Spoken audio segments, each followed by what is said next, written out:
കരുനാഗപ്പള്ളി സന്തോഷ് വധക്കേസിലെ മുഖ്യപ്രതി അലുവ അതുൽ അറസ്റ്റിൽ. തമിഴ്നാട്ടിലെ തിരുവള്ളൂരിൽ നിന്നാണ് ഇയാൾ പിടിയിലായത്.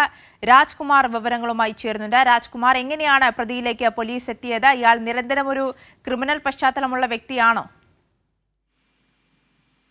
ഈ ക്രൈമിൽ നേരിട്ട് പങ്കെടുത്തിട്ടുള്ള പ്രതി കൂടിയാണ്. മാത്രമല്ല, ആലുവയിൽ വെച്ച് ഇയാൾ ഭാര്യയും മക്കളെയും കാറിൽ നിന്ന് ഉപേക്ഷിച്ച് പോലീസിനെ വെട്ടിച്ച് കടത്തിയായിരുന്നു.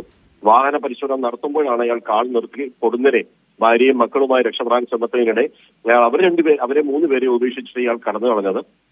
പിന്നീട് മറ്റു പ്രതികളെ ബാംഗ്ലൂരു മറ്റു സ്ഥലങ്ങളിൽ നിന്ന് പിടികൂടി. ഇയാളെ അവിടെ നിന്ന് രക്ഷപ്പെട്ട ഇയാൾ തമിഴ്നാട്ടിലെ തിരുവള്ളൂരിലായിരുന്നു ഒളിവിൽ കഴിഞ്ഞത്. അവിടെ നിന്നാണ് പ്രത്യേക അന്വേഷണ സംഘം ഇയാളെ പിടികൂടിയതും നാളെയോടുകൂടി കൊല്ലത്ത് കരുനാഗപ്പള്ളി എത്തിക്കുമെന്നാണ് ഇപ്പോൾ ലഭിക്കുന്ന വിവരം. ഇതുവരെ ആലുവ അതുൽ, രാജീവ്, ഹരി, പ്യാരി, സാമുവൽ, സോമു, അതുപോലെ പങ്കജ്, മനു, ചക്കര, അതുൽ എന്നീ ഇത്രയും പേരാണ് ഈ കേസിൽ ഇതുവരെ പിടിയിലായിട്ടുള്ളത്.